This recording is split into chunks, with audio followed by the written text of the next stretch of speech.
Well, welcome everyone to the Priorities and Solutions Release Symposium on tackling the challenges of innovative trade, maintaining robust markets, and capitalizing on big data and advancing consumer health. This event marks the completion of the first stage of the Priorities and Solutions project, which was facilitated by CFAIR in partnership with the Agricultural and Applied Economics Association, the AAEA. The Priorities and Solutions project is an opportunity for agricultural and applied economists to shape their own future by identifying and communicating research opportunities that we as a profession think are important and that we can make a contribution. As economists, we need to communicate better about what we are doing and what we can do.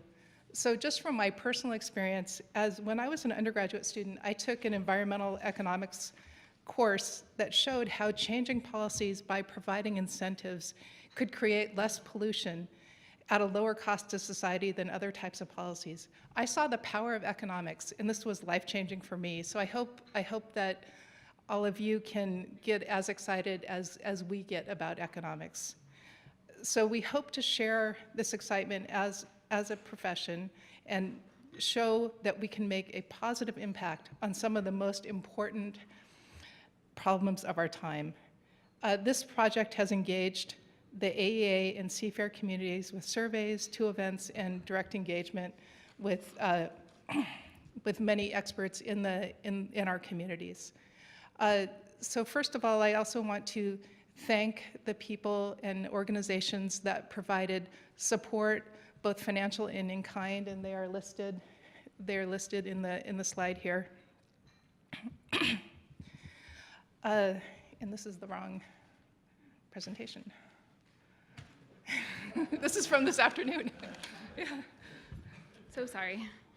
Let's see here. Oops. My apologies. Always one thing.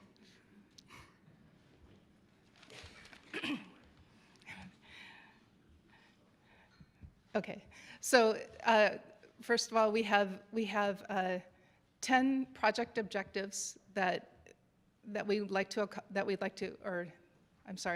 we have project objectives that we'd like to accomplish, and they include to identify the overarching priorities for agricultural and applied research and to address society's challenges over the next decade.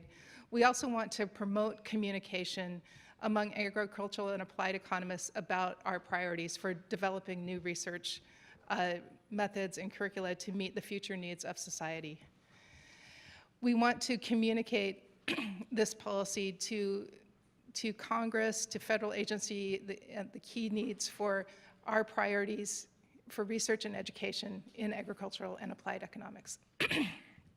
We also want to influence the availability of funding for these identified priorities in research and education. And we want to articulate the role that agricultural and applied economists can play in working with other disciplines and in order to respond to the challenges that we're facing. And finally, we want to identify educational needs for the future workforce in order to develop new and innovative curricula to meet these needs. So I want to thank all the people that have been involved in these efforts. I especially want to thank Jean Nelson, who is not with us today, from Texas A&M, who played the role as project director and worked on this project daily.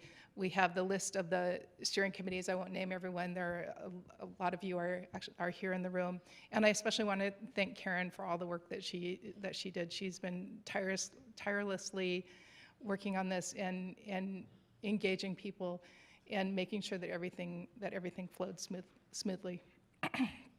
So here's a picture from our kickoff meeting. This was about a year ago in Washington D.C., and this just shows a few of the people involved, including Jean Nelson on your right.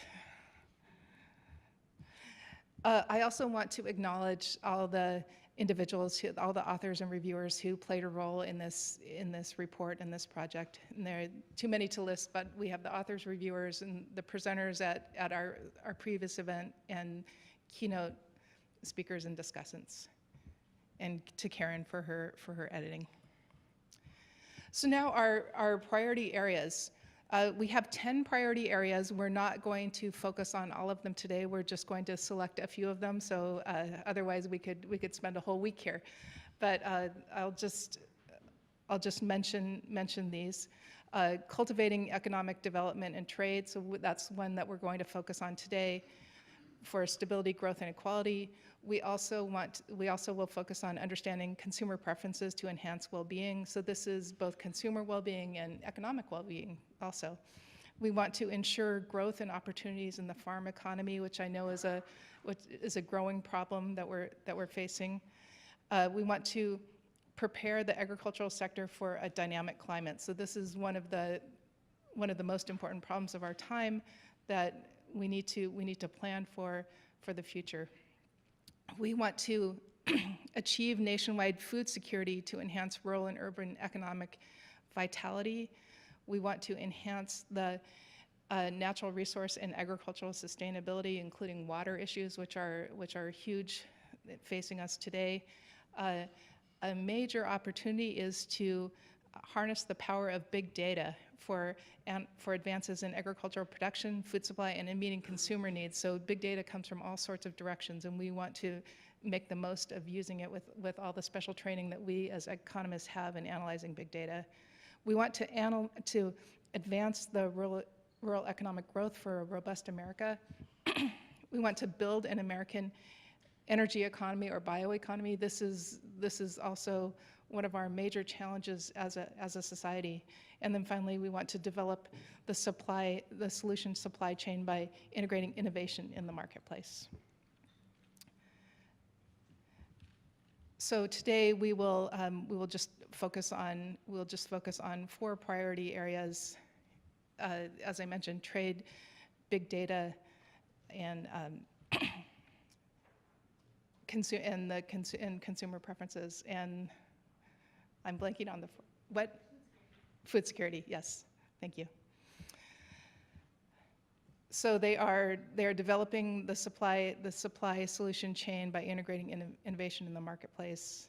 And with that, I will introduce Mary Bowman. We're so happy to have her here.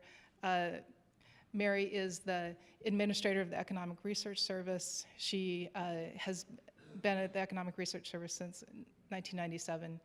And she was one of a strong cohort of women, as we were just discussing, from agricultural and resource economics at UC Davis. So Mary is a wonderful mentor and advocate for our profession. We're so happy to have her here. Thank you, Mary.